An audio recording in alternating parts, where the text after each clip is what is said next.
Как отличить тренера-любителя от тренера-профессионала по одному ролику в YouTube или в Instagram? Потому как он работает, как он двигается, как он держит лапы.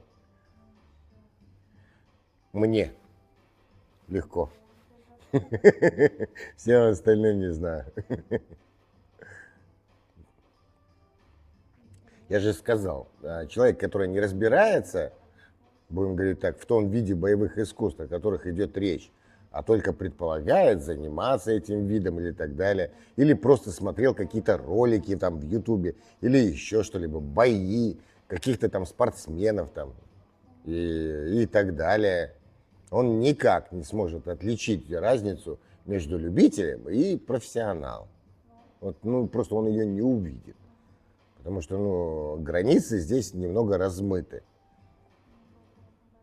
То есть для кого-то, какие-то координационные движения или элементы, будем говорить так, там в работе, как бы в тренерской работе или там в каком-то ролике, в какой-то там кто-то какую-то технику показывает, а тренер держит какие-то лапы.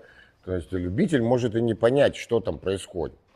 Это может увидеть только тот, кто сам этим занимается, профессионал. Я, например, увижу, что, например, тренер держит лапы и какой-нибудь его ученик там бьет какой-нибудь кросс или там джеб или хук. И я увижу, потому как он держит лапу, кто он такой вообще. По одному удару мне достаточно, 5 секунд разобраться, на кого я смотрю.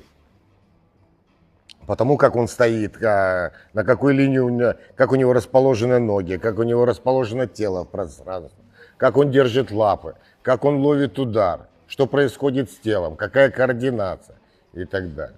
Ты как профессионал это видишь, любитель это может не увидеть.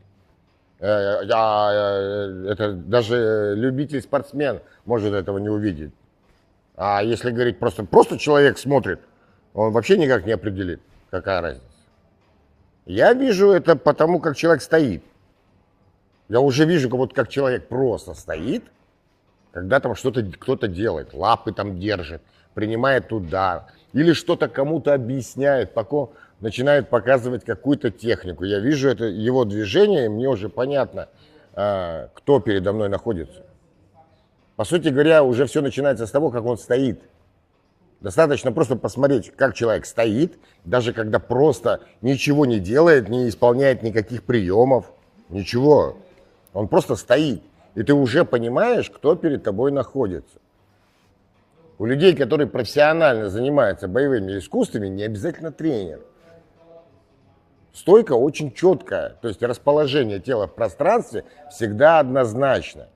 И любой тот, кто занимается там больше нескольких десятков лет, просто где-нибудь находясь, сразу скажет: ага, дзюдоист, ага, вольный борец, ММАшник, боксер, каратист.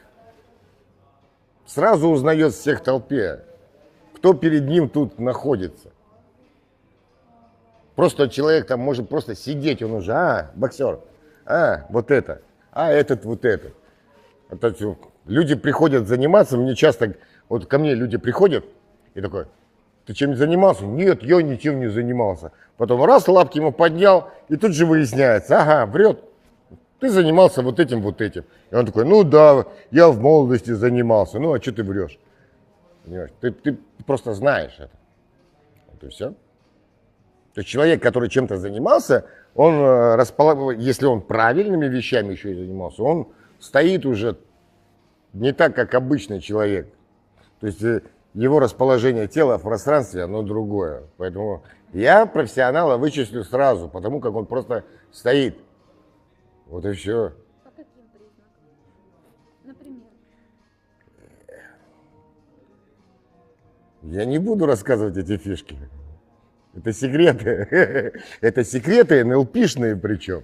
Это же не просто рассказать, будем говорить так, то есть я определяю вот так. Давай начнем с того, что существует как минимум люди физиологически, они не одинаковые. Вот в чем правда. Есть высокий, есть средний, есть низкий, есть худой, есть толстый, правильно? Есть коренастые, есть спортивного телосложения.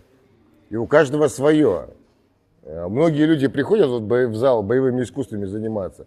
И всех как под одну копирку. Вот ты должен встать вот так. А правда заключается в том, что для каждой, будем говорить так, категории людей существует свое положение в пространстве.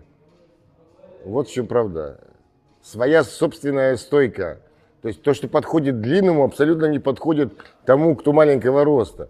То, что подходит худому, абсолютно не подходит тому, кто толстый. Будем говорить так. По каким критериям? Человека, потому как он стоит, психологически уже видно. Ты уже сразу точно знаешь, есть у него какой-то внутренний стержень и на что он способен. Когда ты, ну, я же тебе говорю, занимался несколько десятков лет, ты уже четко, ну, знаешь, кто опасный, а кто нет. Я уже не говорю о том, что там в ринг с кем-то зайти. Я с кем-то в ринг, когда захожу, я буквально, ну, уже в первые 5 секунд, вот он только встает, только ручки начинает поднимать, я уже понимаю, что выиграл я или проиграл. И что мне надо делать. Вот что правда.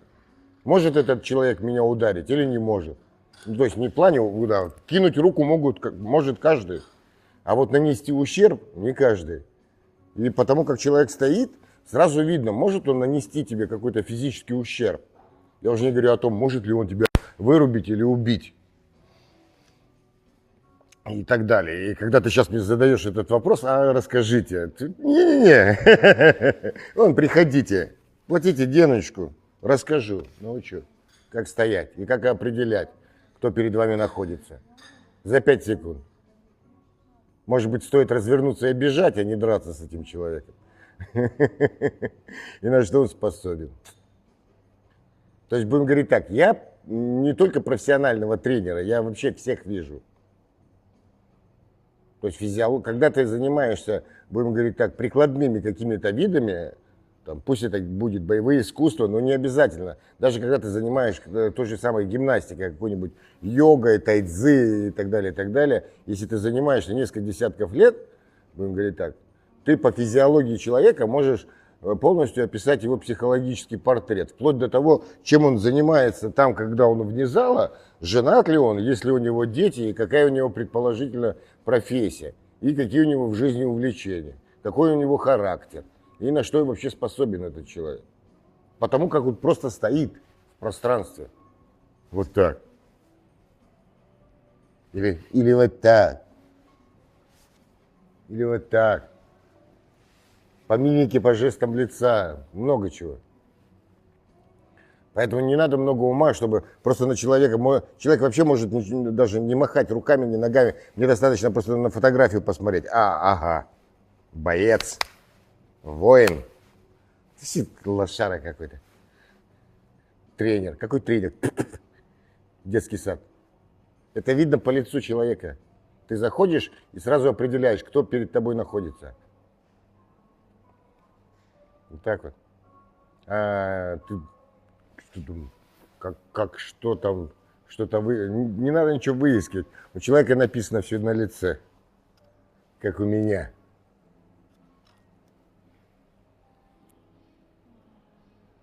Что у вас написано на лице? Беги. Вот что у меня написано на лице, даже когда я улыбаюсь.